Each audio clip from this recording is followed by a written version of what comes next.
নতুন বছরে শান্তি ফিরুক কেশপুরে, মন্দিরে পুজো দিলেন বিজেপি প্রার্থী হিরণময় চট্টোপাধ্যায়। নমস্কার, আপনারা দেখছেন ঘাটাল নিউজ। আমি আপনাদের সঙ্গে কুসুমিতা রায়।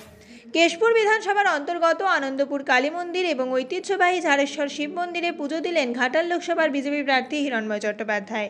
এদিন ফের ঘাটালের তৃণমূল প্রার্থী তথা বিদায়ী সাংসদ দেবকে পরিযায়ী প্রার্থী বলে কটাক্ষ করেন। ঘাটাল লোকসভার অন্যতম বিধানসভা কেশপুর বিধানসভা। ভোট আসলেই বারবার উত্তপ্ত হতে দেখা যায় কেশপুরকে।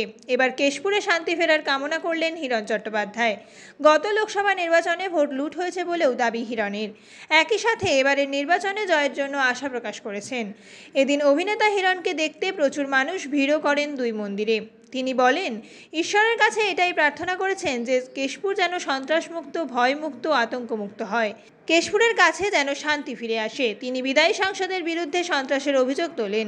তিনি বলেন, কেশপুর সন্ত্রাসমুক্ত হলে এই লোকসভা কেন্দ্র থেকে 3 লক্ষ বেশি ভোটে জয়ী হবেন তিনি। দেখুন, এই নতুন বছর শুরু হলো 1431 বঙ্গাব্দ।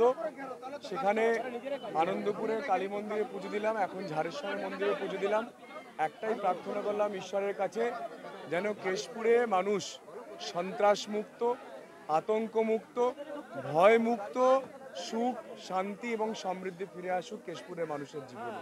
তাহলে দেখবেন কেশপুরের মানুষ সত্যের দিকে এগোবে এবং কেশপুরের মানুষ যদি সন্ত্রাস না হয়, যদি এখানে আতঙ্ক না হয়, যদি চমকানো ধমকানো না হয়, তৃণমূল কংগ্রেসের হারমাদ এবং দুষ্কৃতী বাহিনী এবং এখানকার প্রাক্তন সাংসদের নেতৃত্বে যেভাবে কেশপুরের ভোট 2014-তে লুট হয়েছিল, 2019-এ এই প্রাক্তন সাংসদ যিনি গত 10 বছর ধরে আছেন, তিনি যেভাবে সন্ত্রাস ছড়িয়ে গুলি বন্দুক দিয়ে কেশপুরের মানুষের ভোট লুট করেছিলেন, সেই ভোট লুট যদি না হয় তো তাহলে আমরা এবারে ঘাটাল লোকসভা থেকে 3 লক্ষর বেশি ভোটে জিতব এবং কেশপুরে প্রায় 1 লক্ষর বেশি আমরা ভোট পাবো শুধুমাত্র কেশপুরে।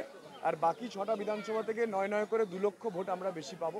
3 লক্ষ ভোটে আমরা জিততে পারবো যদি এখানকার প্রাক্তন সাংসদ যিনি গত 10 বছর ধরে এখানে আছেন, তিনি গুলি বোমা নিয়ে যেভাবে সন্ত্রাস করে, যেভাবে মানুষকে ভয় দেখিয়ে চমকিয়ে ভোট লুট করেন, সে লুট যদি না হয়, মানুষ যদি ভোট দিতে পারে। আমি এটা বারবার বলবো, নির্বাচন কমিশনকেও আমি এটা অনুরোধ করব, আর্জি জানাবো যে নির্বাচন কমিশন আপনারা একটু সজাগ হন এবং আমাদের ঘাটাল লোকসভাতে কেশপুর, সবং এবং পিংলায় যে সন্ত্রাস, যে ভয়, যে আতঙ্ক, যে গুলি বোমা দিয়ে এখানকার সাংসদ, প্রাক্তন সাংসদ মানুষের ভোট লুট করেছেন পরপর 2014 এবং 19, সেই ভোটটা যাতে লুট না হয় সেটা যেন নির্বাচন কমিশন দেখেন। যেভাবে তৃণমূল কংগ্রেসের হারমাদ বাহিনী এবং পুলিশের সহযোগিতায় এখানকার সাংসদ বারবার ভোট লুট করছেন, মানুষের যে অধিকার, গণতন্ত্রের অধিকার ছিনিয়ে নিচ্ছেন, সেটা যেন নির্বাচন কমিশন এবারে 2024-এ না হয়। যদি না হয়, কেশপুর 3 লাখ ভোটে ভারতীয় জনতা পার্টিকে জেতাবে। আপনাদেরকে ঝাড়েশ্বর মন্দিরে দাঁড়িয়ে কথা বললাম, আজকে 1431 বঙ্গাব্দের 1 বৈশাখ আপনারা মিলিয়ে নেবেন। যে কোনো ভালো কাজ, শুভ কাজ করতে হয় চৈত্র সংক্রান্তি পেরিয়ে। আজকে নতুন বছরের নতুন সূচনা, নতুন বছরের নতুন সূচনা, শুভ নববর্ষ। আমরা বাঙালি, আমাদের কাছে নববর্ষ আমাদের প্রাণ, আমাদের হৃদয়। যেন আজকে দিয়ে আমরা কেশপুরের পবিত্র মাটিতে, যেখানে ক্ষুদিরাম বসুর মতো একজন বীর শহীদ জন্মগ্রহণ করেছিলেন, যেখানে দেখছেন ঝাড়েশ্বর মন্দির আছে, আনন্দপুরে মা কালীর মন্দির আছে, এই যে ঐতিহ্যবাহী একটা জায়গা, একটা বিধানসভা, সেই পবিত্র ভূমি থেকে সেই মাটি স্পর্শ করে ঈশ্বরের আশীর্বাদ নিয়ে আমরা ঘাটাল লোকসভার কেশপুরের আজকে শুভ সূচনা করলাম। যে ওনাকে 10 বছরে খুঁজে পাওয়া যায়নি, বলেছেন যে আমি 10 বছরে আসিনি, এটা যেমন সত্যি তেমনি উনি পালিয়ে যাননি। তো মানুষ তো ওনার সেই জন্য নাম দিয়েছে যে ভোটের পরিযায়ী পাখি।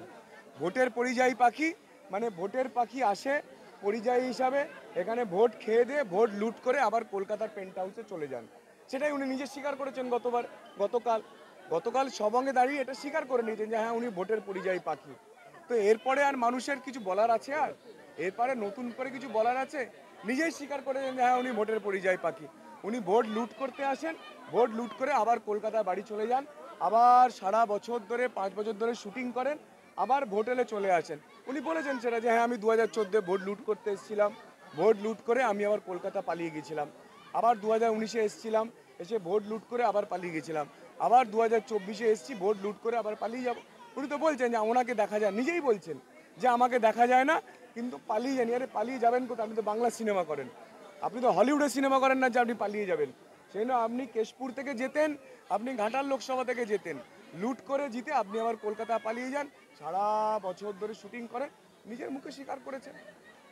ঘাটাল মহকুমার আপডেট পেতে ঘাটাল নিউজ ইউটিউব চ্যানেলটি সাবস্ক্রাইব করুন এবং ঘাটাল নিউজ ফেসবুক পেজটি লাইক ও ফলো করুন।